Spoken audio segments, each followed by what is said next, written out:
JC às 15, informação para quem decide, de volta aqui no nosso programa, nossa live ao vivo, direto dos estúdios do Jornal do Comércio, segunda a sexta-feira, a partir das 15 horas.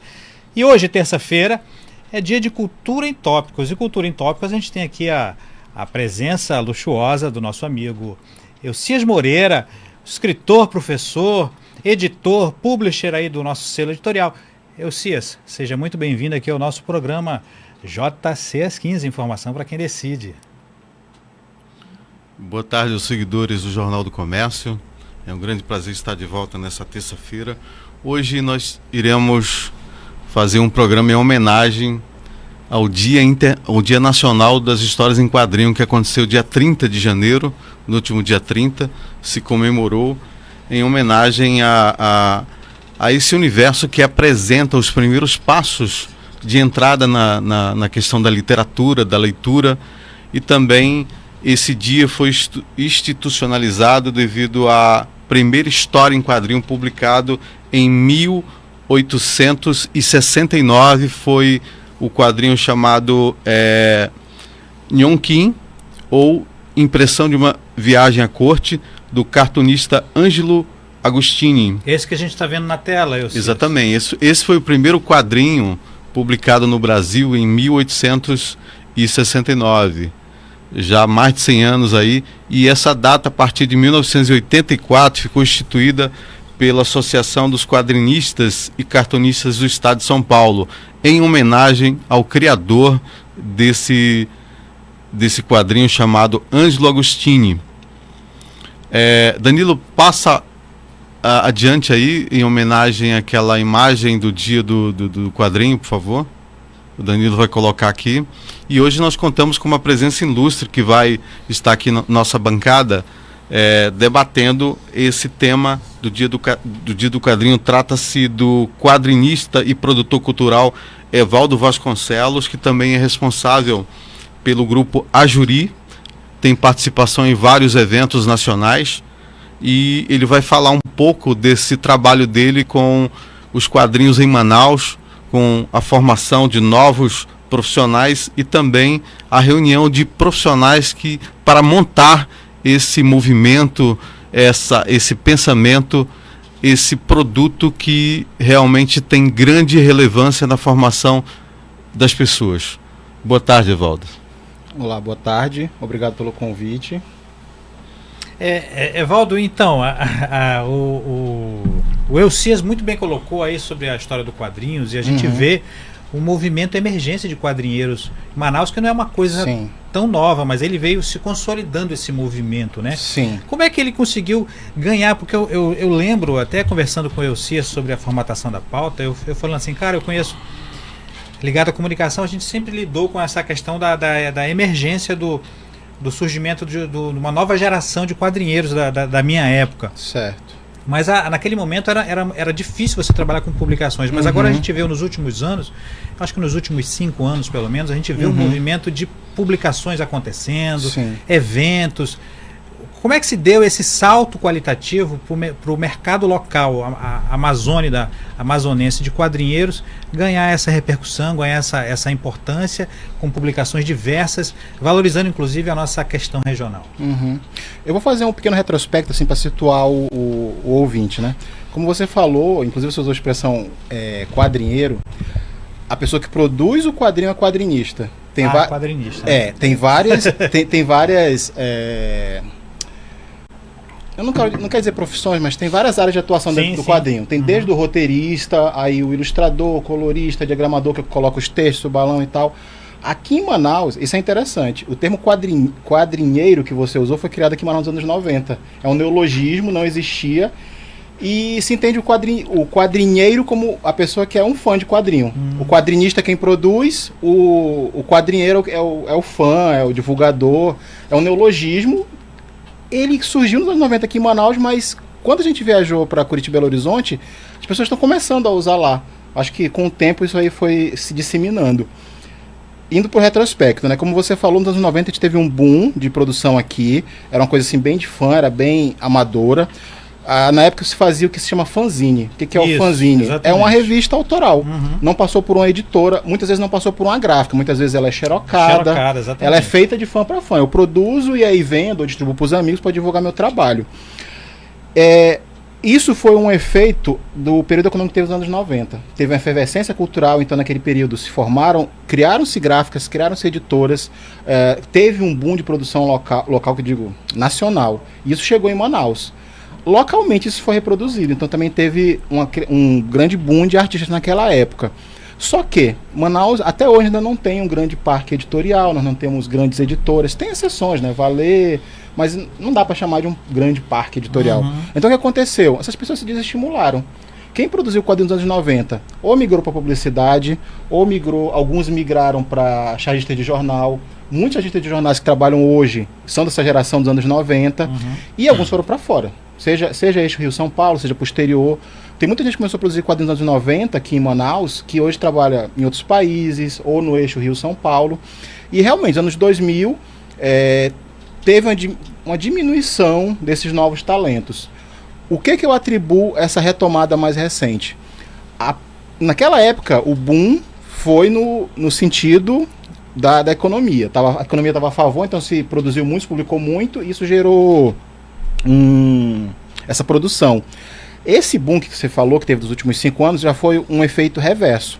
O mercado editorial brasileiro hoje, não só o amazonense, né? O brasileiro está passando por uma crise, então está ficando cada vez mais difícil você conseguir publicar por uma editora, e isso acabou estimulando a produção autoral. Independente, né? Exatamente. Então, naquela geração dos anos 90 que acompanhou um sucesso econômico, essa outra é um reflexo da falta de opções de publicação. E Manaus também começou a seguir essa tendência. Artistas novos, alguns antigos voltaram também. Quando a gente criou o grupo, a Juri, nós tínhamos desde o novato que estava aprendendo a desenhar, até um artista veterano que já desenhava, que era chargista de jornal, que já produzia há 20, 30 anos. A gente começou com um grupo bem eclético, produzindo. Legal. E aí dentro dessa produção, dessa efervescência desses últimos 5 anos, qual seria... A gente tem um best-seller, vamos dizer assim, não sei que o termo não deve ser esse, mas... Olha... mas não, sim. É isso também? Tem. A gente teve algum produto de sucesso que realmente se destacou e ganhou de repente repercussão até fora daqui? Nós fizemos Nós começamos... Quando o grupo foi criado, em dezembro de 2017, nós já criamos o grupo visando, no ano seguinte, em maio de 2018, haveria o Festival Internacional de Quadrinhos de Belo Horizonte, que a pessoa abrevia como FIC. É a sigla dele, né? Então a gente já criou o grupo visando produzir material para ser levado para lá. E desse primeiro movimento a gente fez uma revista coletânea, que foi a... Pega aí para mim, por favor, essa menor. Eu te dei duas, tem uma maior e tem uma menorzinha. Essa menor, né? Isso. Nós pegamos todo mundo que tinha na cidade, que na época estava ativo, juntamos e fizemos essa coletânea. São 11 histórias, participaram 22 artistas, porque como eu te falei, além do ilustrador, tem o roteirista, diagramador e tal, então no total são 22 pessoas. E lançamos no FIC. A recepção foi ótima. Na época nós tivemos um apoio do secretário de Cultura do Estado, que nos financiou um stand no evento. Normalmente nesses eventos, os artistas independentes, eles alugam mesa. É uma mesa, um quarto aqui da tua, onde ele vai lá levar o material dele para vender. Os stands, que é aquele stand padrão de evento, 3x2, geralmente são escolas de arte, Faber-Castell, empresas que produzem material artístico e editoras. Nós fomos até onde eu sei, em 15 anos desse evento, o primeiro grupo de artistas que teve um stand, financiado pelo governo do estado. E a recepção foi ótima. Vendeu bem, mas assim, foi uma coisa de nicho de fãs. Aí indo para a tua pergunta, estimulou bastante o pessoal, a pessoa continuou produzindo. No ano passado, um artista do grupo, 2 na verdade, né, que é o Emerson Medina e o Romas, foram selecionados pelo Edital Municipal de Cultura e publicaram esse quadrinho, A Última Flecha, que é recente, foi lançado, salvo engano, setembro ou outubro... No final do ano passado. Final do ano passado. Ele já foi publicado por uma editora nacional, ele tem distribuição, está em livrarias, e o editor do Maurício de Souza, que é o Sidney Guzman, ele tem uma lista anual dos melhores quadrinhos do ano. Esse quadrinho entrou na lista, então foi comentado. Tá muito cedo, né? O quadrinho tem o quê? 4 meses de publicação, ainda não dá para dizer que ele é um best-seller. Mas da nova safra... Mas causou um grande impacto. É um que está chamando a atenção. Inclusive, os dois são meus amigos, colegas de trabalho. Conhece o Tanto o Emerson Medina Medina como o Romas, eu trabalhei com os dois no jornal. Inclusive, o quadrinho tem muito a ver, né? A charge, né? Com o jornal. O Emerson, além de ser roteirista de quadrinhos, ele também é roteirista de cinema, de cinema. Né? De curtas. Ele até comentou que esse projeto inicialmente era um roteiro para cinema. Só que ele não conseguiu financiamento para produzir, seria um curta, e aí ele, caminho natural, adaptou para ser um quadrinho. Legal. Mas aí fica aqui, inclusive, a dica aqui para os nossos seguidores. Se conseguir dar um zoom aqui, olha só. Eu chamo de livro não, né? É quadrinho, livro, né? Também. O quadrinho aí Porque o livro, do Emerson e do Romas aí, a Última Flecha, se não me engano, é isso? Isso, a Última Flecha. Com certeza um trabalho que merece, assim como os outros, inclusive, se me permite. Josias, deixa eu aproveitar logo aqui. Sim. Antes da tua pergunta, deixa eu fazer logo aqui a divulgação.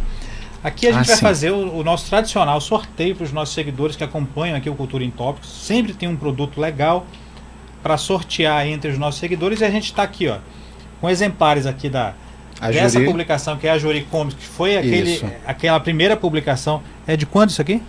2018. 2018 foi lançado essa coletânea de quadrinistas. Olha, eu aprendi já. E esse outro aqui, que na verdade é um produto ainda não lançado editorialmente de forma comercial. Ele está sendo uma apresentação. Exato. É um protótipo, olha só. Isso aqui, daqui a pouco, se fizer um sucesso que merece, daqui a pouco você pode valer muito dinheiro depois para você ficar aqui. Olha, um protótipo da Manaus Neogótica, tá? A gente vai sortear entre os seguidores também do Jornal do Comércio. Isso é interessante, Fred, porque são os passos para se construir uma história em quadrinhos. E aí, você visualizando, você consegue perceber e até aprender como é que se monta uma história, né, nesses protótipos aí. É interessante. Mas, Evaldo, essa Bienal de quadrinhos em Curitiba, as pessoas conhecem a Bienal do livro, mas a Bienal dos quadrinhos, você poderia nos contar mais sobre ela para os seguidores? Como é que ela funciona?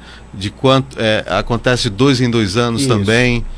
Eu queria que você falasse aí um pouco da Bienal. Se você me permite, eu vou falar um pouquinho dos dois eventos, porque eles são interligados. São interligados. Sim. O mercado de quadrinho, ele é bem interligado no Brasil inteiro.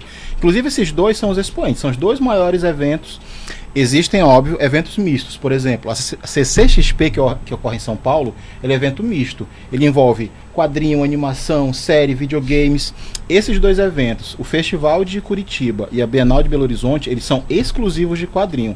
Então, como evento exclusivo de quadrinho, eles são os dois maiores do Brasil. A Bienal já é mais antiga. A Bienal? Não, o festival é mais antigo, de Belo Horizonte. Ele já acontece há uns 15 anos.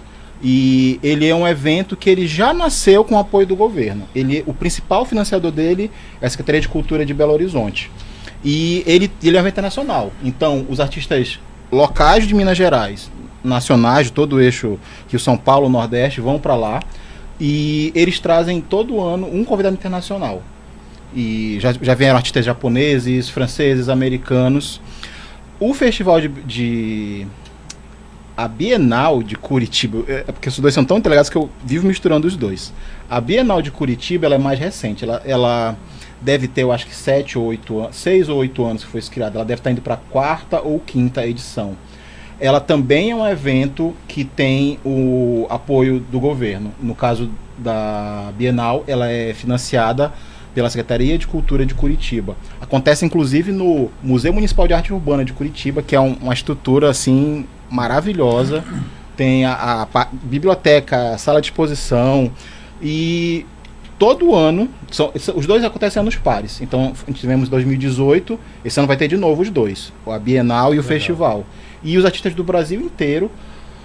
O festival é um pouquinho maior. Eu acho que ele passa de 500 artistas expondo material, quadrinistas. E o público, quantas pessoas em média frequentam esse festival e a Bienal? Eu não tenho dados atualizados, mas a edição de 2015, vou me contradizer porque eu acabei de falar que eles são anos pares, mas mudou recentemente. Eu acho que até 3 edições atrás era ano ímpar. Então acho que foi 2015 ou foi 2013, eles bateram um recorde americano de público para eventos de quadrinho. Em 2013 ou foi 2015, o Festival Internacional de Belo Horizonte passou acho que de 15 mil visitantes. Naquele ano, foi o evento de quadrinho mais visitado da América, incluindo os Estados Unidos. Barrou eventos americanos, canadenses. O que nós podemos perceber é que em Manaus, como o grupo Ajuri, quantos membros existem no Ajuri hoje? Hoje nós estamos com 23, mas esse número oscila muito, já tivemos 30 e pouco, porque por questões profissionais, a gente entra, às vezes está ocupado, sai, mas sempre está naquela média entre 20 e 30 membros. É o que nós podemos perceber, que há muitos talentos em Manaus. Sim, em todas as áreas. Em todas as áreas, nos quadrinhos.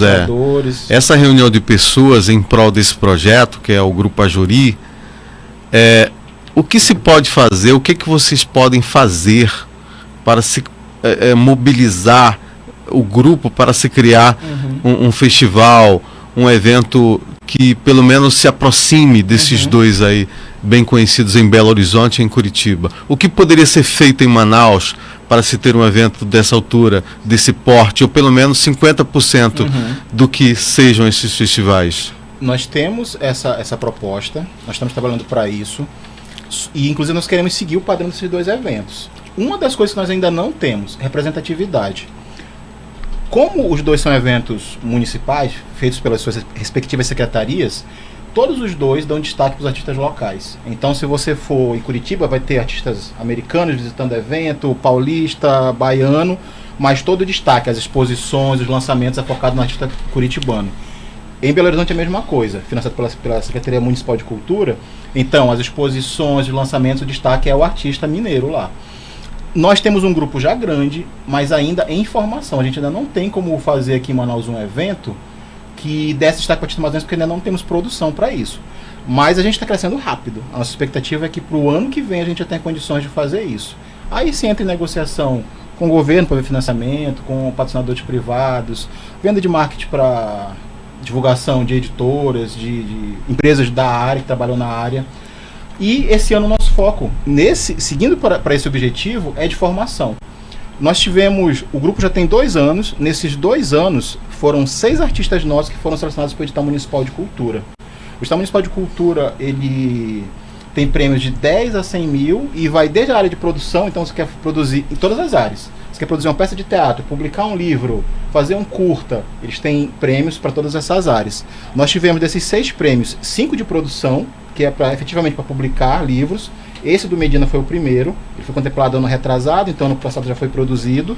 Esse ano nós temos mais 5 membros do grupo que foram selecionados e temos um evento de formação. Porque a nossa intenção é trazer editores para a cidade, do mercado nacional e artistas. Nós vamos trazer 3 pessoas para dar oficinas via esse projeto para formar um artista local. A nossa meta é que no ano que vem, em 2021, nós temos um grupo de 20, 30 artistas locais nivelados nacionalmente, com condição de produzir um material para qualquer editora brasileira. Essa é a nossa meta para o ano que vem.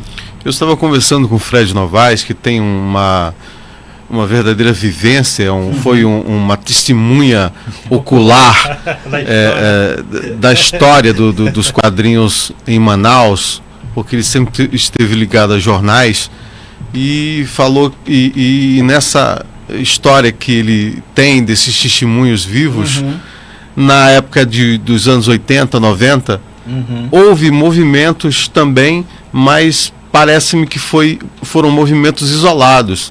Agora eu vejo, através da tua explanação, do teu material, da participação em feiras, que há algo mais sólido, mais organizado. Eu acredito muito nessa organização, de que as pessoas têm que se unir para formar algo mais consistente.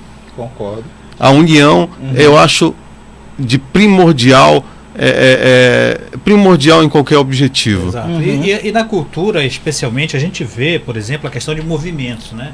A gente vê esse compartilhamento de ideias, de você juntando várias mentes, né? Numa mente coletiva, vamos dizer assim, em busca, na verdade, de um mesmo fim, que na verdade é ter um canal para distribuição da arte. A gente vê isso, exemplo aí, o Nordeste tendo conseguido levar a sua música para o resto do Brasil e para o mundo, né? Conseguindo consolidar a sua cultura. A gente vê outros exemplos, o Pará também, com a sua música, com as suas artes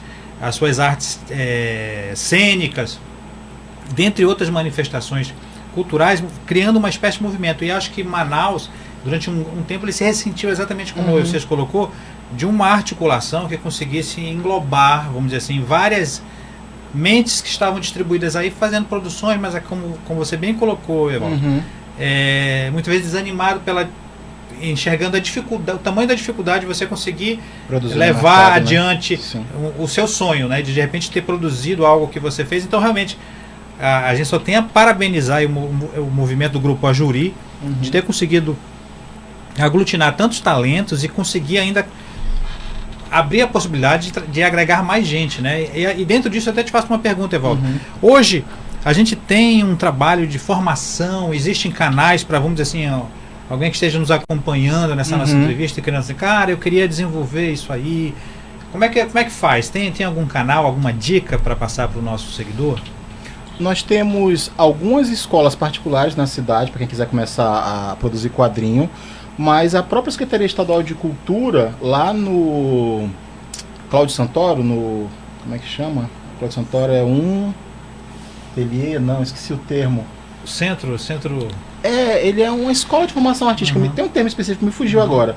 Mas no Cláudio Santoro, que fica no Vivaldo Lima, eles têm uma unidade que trata várias artes, então a gente dá uma aula de música, balé, e um dos cursos oferecidos é o de quadrinho. De quadrinho, é inclusive o professor é o Romas. O Romas, né? Então, para quem quiser uma formação gratuita, tem pela Secretaria de Cultura. Inclusive, eu acho que a inscrição começa agora, no ano letivo. Então, deve estar começando agora, fevereiro, as inscrições. É só acompanhar o site da Secretaria de Cultura do Estado, que eles vão informar. E tem escolas particulares. Quem quiser uma escola particular, eu recomendo a Questo, que fica no Parque 10. Salvo engano, o do Cláudio Santoro, ele é mais focado em ilustração. O Romas aí me corrija se eu estiver errado, mas pelo que eu vi, ele é mais focado na parte de ilustração. A Quest, que é particular, ela tem tanto formação para ilustrador quanto para roteirista. Ele trabalha a parte de texto. Essa Quest é uma empresa local, uma escola local, então ou é uma franquia? Não, é uma empresa local. São dois empresários amazonenses, é o Nilberto, e eu vou pedir desculpa que eu esqueci o nome da sócia dele, mas eles fundaram essa escola acho que há 4, 5 anos atrás. Então deu resultado, né? Há público para isso. Sim. Falando em público, quando eu fui fazer a pesquisa para esse programa, eu percebi que existem algumas livrarias ligadas especializadas em gibis. Sim. E elas têm estrutura física muito que inveja algumas estruturas físicas de livrarias grandes. Sim. Inclusive distribuem para todo o Brasil se você quiser fazer compras online. E aqui em Manaus nós percebemos que não existe pelo menos que eu não sei que há uma livraria especializada em gibis. Já existiu, a minha. A sua. Antes de trabalhar como produtor de quadrinho, como roteirista, meu primeiro contato com a área de quadrinho foi como lojista. Eu montei em 2009 uma comic shop, né, especializada em quadrinho, que ficava no centro. Mas foi justamente o período da crise de 2008. Então a empresa durou acho que 1 ano e meio, mas não resistiu. Depois disso eu fui para outras atividades, comecei a me formar e trabalhar como produtor cultural. E em 2015 eu voltei para o quadrinho como roteirista. Atualmente realmente não tem. As duas maiores lojas que tem no Brasil, São Paulo tem várias, mas tem uma que está se destacando muito, que é a Monstra, fica no centro de São Paulo. E Curitiba também tem uma grande, que é a Itiban. É uma loja que já existe, acho que há mais de 10 anos. Ela é anterior ao Festival de Curitiba. Nas duas tem material dos nossos membros. Como você falou, como elas são especializadas, elas trabalham não só com material produzido por editoras, mas também com material independente. Né? Poxa, legal. Evaldo e Elcias, eu agradeço aqui muito. Esse programa foi fantástico. Esse tema, quadrinhos, quadrinistas, artistas, isso aí tudo a gente vai desdobrar em outros programas. Eu acredito que o Elcias a gente vai criar pautas em cima disso, porque eu acho que é um movimento, como a gente colocou aqui, é um movimento realmente que vem crescendo e está ganhando corpo, e a gente tem que dar mais vento para essa onda, para fazer a coisa realmente deslanchar. A gente volta, mas agora temos que encerrar o nosso programa por causa do horário. Mas eu te agradeço muito, Evaldo, pela tua presença, a tua participação, e certamente no outro momento a gente volta aí para fomentar, e quando tiver lançamento, entre em contato com a gente, que a gente quer fomentar mais essa produção cultural aí ligada aos quadrinhos. Eu que agradeço pelo espaço. O sorteio dos livros, Fred Novaes? Vou fazer depois, porque ele tem que ser feito online e eu não foi feito. Então pronto. Né? Mas aí na próxima terça-feira a gente vai sortear os quadrinhos. Os quadrinhos.